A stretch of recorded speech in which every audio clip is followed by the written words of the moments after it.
Sometimes you feel broken, and the reason why you feel broken is because of the victimizing and the crap that you keep saying to yourself in your head.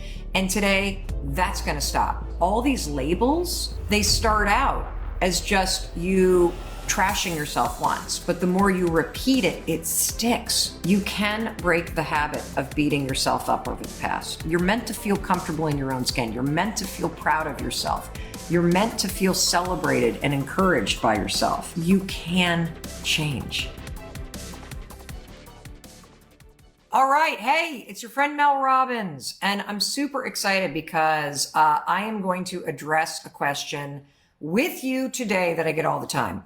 And the question is this: Mel, why am I constantly victimizing myself? Why am I beating myself up? It's a great question, and here's what we're going to talk about today. You need to stop victimizing yourself. You need to stop beating yourself up. You need to stop telling yourself that you're a bad person or selfish person. You got to stop with this crap, all right? And we're going to address it today in this video. And here's how this is going to roll.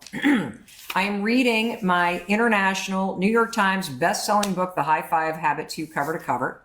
Today, chapter 5. We're starting on page 63. The title of this chapter, Why Am I Broken?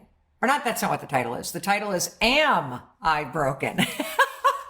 Because you're not broken. Sometimes you feel broken, and the reason why you feel broken is because of the victimizing and the crap that you keep saying to yourself in your head. And today, that's going to stop. So, the other night, we were having a family dinner right here in this house outside of Boston, Massachusetts, and one of our daughters started talking about friction that she was having with one of her roommates. And here's what our daughter said: I just always feel like I'm the bad guy. It doesn't matter what I say or how I say it. Every time I talk about what's bothering me or I express a boundary, I end up feeling like I'm in the wrong. It happens so many times, I'm now telling myself, I'm selfish. I'm selfish for feeling this way. I'm a bad person for feeling this way. That's what my entire year has felt like, that I'm a bad person. I'm the one that's wrong. And I don't know how to stop feeling this way about myself. Do you ever feel that way about yourself? That you're a bad person or you're selfish for expressing what you need, that you try to explain yourself and it never comes out right. It always creates a friction. It always creates argument. It's always tense. I hate feeling that way. And I know that that's a really familiar feeling. So if you can relate to this, that you feel like people don't understand you, you feel like you're in the wrong, you feel like you're a bad person, or that you're selfish for needing what you need, you're watching the right video right now, because we're going to address this. And I also want you to know you're not alone in feeling this way. This is so common because as we're sitting around the dining room table here in our house outside of Boston, my husband, Chris, tries to console her. You're not a bad person. Yeah, you've done some kind of bad things to your roommates or as a roommate. We all do. But you're not a bad person. Everyone screws up. That's how you learn. Just promise me that you will stop telling yourself that you are a bad person. So this is step number 1.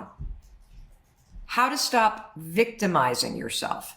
How to stop beating yourself up. Number 1, you must stop labeling yourself as a bad or selfish person. That's got to stop right now. So stop labeling yourself as a bad person. You can label behavior. You know, I feel bad that I was passive aggressive with my roommate. I feel bad that I lost my shit last night with my spouse. I feel bad that I didn't do the thing that I said I would do. I feel bad that I was gossiping about my brother-in-law, sister-in-law, whatever. You can feel bad about the behavior, but do not label yourself a bad person. That's rule number 1 when it comes to stop victimizing yourself and stop making yourself wrong. Rule number 1, stop labeling yourself as a bad, selfish, or whatever person, okay? It's good to label the behavior because then you can focus on changing the behavior. But never label yourself as a bad person. And here's why. My husband, Chris, tried to console her and said, You're not a bad person. Everybody screws up. That's how you learn. Stop telling yourself you're a bad person. And then he went on to explain. After my restaurant business collapsed, I felt like a complete failure because the business had failed. Everywhere I looked, that's what I saw. I wasn't there enough for you kids, so I failed at being a good dad because I was always working. I failed at being a good husband to your mom because I hadn't made enough money, so I failed to be a good provider. And once I started saying that I was a failure, all I started to see was that I couldn't do anything right. And here's the problem with labeling yourself as a bad person or a failure, everybody, is that the more you repeat it, the more you believe it. You see these labels that you repeat. I'm a bad person. I'm a screw up. I never do anything right. I'm selfish. I'm not a good person. All these labels, they start out as just you trashing yourself once, but the more you repeat it, it sticks. And this label that should be applied to behavior, not to you as a person, that label starts to stick. And then as you repeat it, it's no longer something you're describing. It becomes almost like the identity that you believe about yourself. That's why we got to stop labeling ourselves and be talking about the behavior we want to change instead. And what my husband said is right. The more you say it, the more you repeat it. And then you repeat it, you'll believe it. And it starts to become like a dark pair of sunglasses. Saying that you're a failure colors everything that you see. I want to show you something. I think there's sunglasses in this drawer right here. At least I thought I saw. Oh, we did. Okay. So when you repeat behavior, like I'm a bad person, I'm a failure, I'm this, I'm that, it's literally like putting on a dark pair of sunglasses. It colors the way that you see the whole world. Like when I don't have these sunglasses on, things are much clearer. If I put the glasses of failure on, I'm a bad person, I failed, it tints the way you view the whole world. And that's why we're going to learn how to take those glasses off. And step number one is stop calling yourself names. That's how you stop victimizing. That's how you remove the glasses. Well, then our daughter then responded to my husband. Well, Dad, I have that story too, that I'm a failure. See, being a music student, I walk into a classroom or a studio and I always notice all the much more talented and cool kids. And I think about how much further along they are in their music careers and whether or not they've been signed to a label or they're already releasing music or they're gigging. And then I look at myself and I say, well, I'm a failure compared to these cool and talented people. And then our other daughter chimes in and she says, well, we're definitely related because I always think I'm the biggest one of my friends and Mom thinks everything's her fault. And then she turned to our son, Oakley, and said, Oak, what negative stuff do you think? And thankfully, Oakley has a sense of humor because he's like, I'm not getting involved in this conversation because you guys are really depressing. And that made us all laugh. And then one of the girls turned back to Chris and said, no, seriously, Dad, how do you take those glasses off? Once you start to believe that you're a failure, how do you take those glasses off? Especially when I do think I'm a failure and I do think I'm a bad person and I see all kinds of evidence that proves it. You know, my kids were onto something with this conversation because for the first 40 years of my life, my theme song was, I've messed everything up. And for me, this is what it sounds like. Well, might as well just flush the last 40 years down the toilet because I kind of blew it in high school and college and I blew it in law school too. And I blew it in the first part of my marriage and I was not a terrible parent. I was a terrible parent. And if only I'd been more successful and had the house where all the kids hung out and had the money to join a country club and been there for every birthday party and every lacrosse game. And oh, if I had only bought Amazon stock 10 years ago, wait, there's more. If I only lived on a different street or had a different friend group or made different choices, if only I'd done it right. Well, I didn't do it right. And now it's too late. I guess it's all my fault. I really screwed things up. See, you've got some version of that in your head too. You've got some label that you've given yourself. Just like my husband had the label, I'm a failure. That's how he victimized himself. My daughter has the label, I'm a bad person. That's how she victimized herself. My other daughter has the label, well, I'm the biggest of all my friends. Nothing works out for me. That's how she victimized herself. My label, I screw everything up. That's how you victimize yourself. You need to identify the label. That's the pair of glasses that is tinting everything that you see. It's how you see your past. It's how you see yourself. It's how you see opportunity. We got to identify the label. So what is the label that you have given to yourself? You know, and as I write this sentence, it's hard for me to believe sometimes how far I've come. You know, I put a post on social media yesterday that was showing you photos of this house that Chris and I are building in Vermont. And it's overwhelming to walk into this extraordinary house that we're building because, you know, it was just over a decade ago that we were $800,000 in debt and about to lose it all. It was just 6 years ago, you guys, when my speaking business started and I started getting paid to deliver keynote motivational speeches. We still had liens on this house 6 years ago. And so to walk into this dream house that we are building and to realize that we have put our heads down, we have removed those labels, we have done the work to change the story about our life, we have done the work to stop victimizing ourselves and to start empowering ourselves, because that is the opposite of victimization. So step 2, after you identify that label and you make a promise to yourself that you're not going to call yourself those names, that's number 1. To stop victimizing yourself. Step 2 is create habits of empowering yourself, because empowering yourself, forgiving yourself, supporting yourself as you move forward and do the work to change your life, that's how you break the habit of victimizing yourself. And that's how you learn to do the opposite, which is supporting, empowering, cheering, celebrating yourself as you move forward. That's what's going to motivate you to do the action. And look, if Chris and I can go from having liens on this house 6 years ago to literally building an extraordinary business, changing our marriage to the point where we are building our dream house, a house that's so nice, I can't even believe we are going to live in this house because of the hard work that we've done. But I'll tell you, the singular habit that helped us do it is we stopped victimizing ourselves. We stopped labeling ourselves. We stopped beating the shit out of ourselves.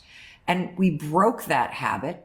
We changed the narrative by learning how to empower ourselves. You know, you're going to hear part of the horror show of what my early days were like. But just a few years ago, my life was a slow motion train wreck. My confidence was in the gutter because we were facing bankruptcy. My marriage was failing. I had crushing anxiety. I was unemployed. That was me in 2008. I faced these issues like a lot of high functioning adults do. I numbed myself with alcohol, I screamed at Chris, and I did anything I possibly could to avoid my problems. I wish I were kidding. Honestly, it's why I have so much conviction about everything that I'm teaching you and sharing with you. It's because I've used everything that I'm teaching you to save my own life. That's why I know that they work. After 10 years of hard work, I've rewritten the story of my life, and I'm here to tell you, you can rewrite the story of your life. The first step is you must decide you want to. Then the second is you got to stop victimizing yourself and labeling yourself, because that keeps you trapped, seeing life and seeing yourself through a very dark lens. And once you stop labeling yourself, then you create a new habit. You do the opposite. You empower yourself, you cheer for yourself, you celebrate yourself, and that's going to help you do the work to change your life. That's how you do it. It's not a sexy formula, but it works. I've rewritten the story of my life using that formula. I got sick and tired of where I was, and so I made a fucking decision to change. That's what I did. And then I put my head down, and I stopped saying I'm a bad person, and I started forgiving myself for the crap that I did. I started doing the work to change. I'm now an entrepreneur. I'm a best-selling author, and I'm one of the most booked speakers in the world, you guys. And I just got started in the speaking business 6 years ago. If you put in the work, you can make it happen. And you know, on this live stream, you see the person I've become. I confidently go after what I want. I crush it in business. I have an imperfect but beautiful 25-year marriage. We got 3 awesome kids. I am in the place that I'm meant to be. And I don't mean physical place. This is a spiritual and emotional and mental place. I love myself because I feel comfortable in my own skin. I love myself, everybody, because I don't label myself as a bad or selfish or broken or whatever person. I just encourage myself. I give myself compassion, and I work hard every fucking day to maintain that kind of relationship with myself. I have truly stopped victimizing myself, and I have empowered myself by encouraging and being compassionate with myself. And you're meant to feel this way about yourself too. This is how you're meant to feel. You're meant to feel comfortable in your own skin. You're meant to feel proud of yourself. You're meant to feel celebrated and encouraged by yourself. And look, I still don't live on the right street. I still don't belong to that country club. I can't go back and redo my college and my law school years. But here's what I can tell you. You can break the habit of beating yourself up over the past. You can break the habit of constantly victimizing and bashing yourself. You can break the habit of labeling yourself with these horrible labels and indicting yourself by saying, you are this way. No, the behavior that you engaged in may have sucked back then, but you don't suck. You're just a human being and you're figuring things out. And now that you know what you need to do better, you can do better. And here's the truth. There's no fast track to transformation. The steps are very simple and very easy, and I just explained them. But you're going to have to work these steps in little ways every single day.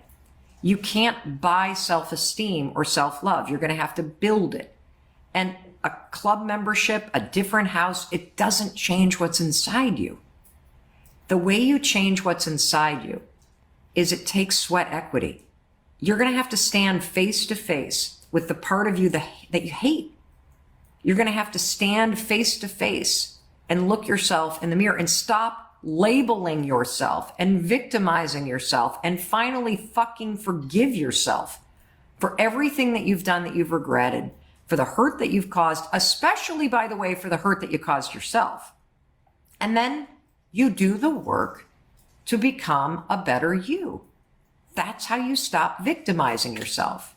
That is how you change. It's the only way to create the self-respect and build the self-esteem that you deserve. My message to you is you can change. You can. There are do-overs in life. In fact, you get one every single morning when you wake up. Look in the mirror and you decide, who are you going to be today? Is today the day that you're going to stop saying you're a bad person? And you're going to start pushing yourself forward and encouraging yourself to act like the good person that you are.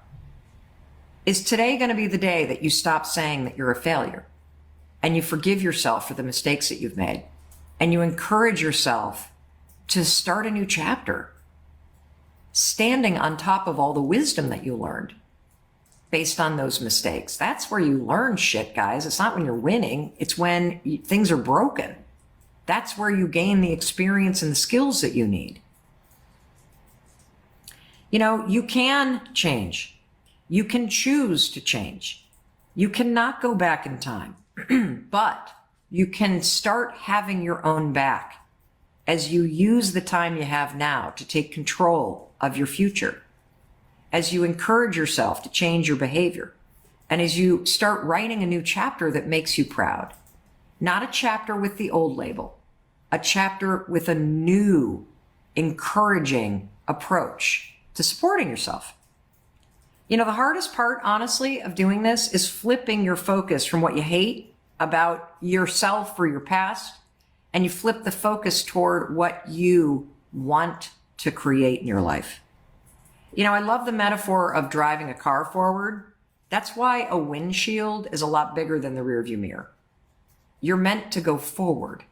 So you need to stop labeling yourself, because every time you call yourself a failure or a bad person, you're looking in the rearview mirror. You got to stop doing that, and you got to start encouraging yourself to drive forward, because that's what you deserve to do. Yep, you screwed up. Me too. You know, the worst things that you've done, witnessed, or survived, they are your most powerful teachers. So I want you to stop making yourself wrong about what happened. I want you to stop victimizing yourself and bashing yourself. And I want you to just unpack it with some compassion. Understand what happened to you. Understand why you respond like you did. Show yourself a little bit of forgiveness and curiosity. Learn the lessons that are woven into every mistake instead of labeling yourself a bad person. Because inside of everything painful that's going on, whether it's your passive aggressive behavior or your anxiety or your frustration or the cheating or the lying or the drinking or the failures or the whatever it is that you've done, inside all of that, if you will allow yourself to get curious and if you're compassionate, if you unpack it, you'll learn something about yourself that you really need to know. And you're only going to find it with a little bit of compassion. And look, when we pick up the book again and I start reading on page 67, I'm going to go first. That's right. I'm going to tell you about some of my screw-ups. I'm going to share with you the gnarly, almost unrecognizable before picture of my life. I'm going to take you into two moments in my life that are so cringeworthy, you will not even recognize the person that I'm talking about.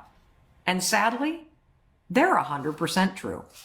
All right, we're going to stop right there on page 66 of chapter 5. We're going to pick up, you're not going to want to miss this in the next video, on page 67, where I take you through really the horrific shit I did when I was in college and law school. Stuff I'm not proud to share with you, but now I understand it's the result of the untreated childhood trauma that I had experienced. It's the result of having crushing anxiety that wasn't getting treated. And it was the result of me not understanding some of the deep-seated needs that I had. And so when I share these stories with you, I think, number one, it's going to show you you're not as bad as you think you are, especially when you hear the shit that I did. And number two, that when you understand what you did through the lens of compassion and you stop labeling yourself, there's all these epiphanies that open up and you'll feel so empowered to finally do the work to heal what needs to get healed, to break patterns that need to get broken, and more importantly, to replace those old labels and those old victimizing, bashing, negative thought patterns with positive, encouraging, supportive new patterns. You'll also learn how to break those victimizing and awful patterns of behavior, and more importantly, replace them with positive, encouraging behavior. All of this is stuff that you can do. And that's what we're going to keep on doing. Starting today, you must stop labeling yourself, period. No labels, ever. That's number one. Number two, you can label the behavior that you regret because that helps you identify it and the patterns that you want to break and the things that you're going to unpack for the lesson. But never, ever, ever, ever, ever, ever label yourself. That's how we stay out of the realm of shame. That is how you stop victimizing and bashing yourself. Only talk about the behavior, never label yourself. And step number two, you must start to adopt habits of encouragement, habits of compassion, habits of forgiveness, and habits of celebration and self-support, because those new patterns will replace the old ones. And that's what's going to propel you forward, and it's going to help you build the life that you love. It's going to help you reconnect with yourself, and it's going to help you take off those horrible glasses that you're wearing where you view life through the lens of whatever label you got. That's how you do it. All right. In case nobody else tells you, let me tell you, I love you. I believe in you. That's why I'm here. You can pick up a copy of The High Five Habit anywhere books are sold. I'm here reading it every single day. You can find the videos on Facebook, on YouTube, on IGTV in the folder labeled The High Five Habit. Also, if you're interested, the High Five Journal comes out. Actually, you can buy it already. And this is a journal that is filled with daily prompts that use science to teach you to train your mind, body, and spirit to do the work to help you get what you want. This will change neural pathways in your mind. It's super cool journaling technique that I use every morning. It's based in the science of manifestation. It also helps regulate your nervous system. If you cannot find a copy of the High Five Journal, just go to highfivejournal.com. And you can download the template for free. If you can't afford to buy it, you can download the template for free, because you want what? I want to make sure that regardless of where you are in the world or in your life, that you get access to the tools that I'm sharing. All right, everybody, have an awesome day. Thank you for being here. Thank you for sharing this with your friends and family and colleagues, anybody that you think will benefit from this. Love you. High five. Hey, it's Mel. Thank you so much for being here. If you enjoyed that video, by God, please subscribe, because I don't want you to miss a thing. Thank you so much for being here. We've got so much amazing stuff coming. Thank you so much for sending this stuff to your friends and your family. I love you. We create these videos for you, so make sure you subscribe. Mwah.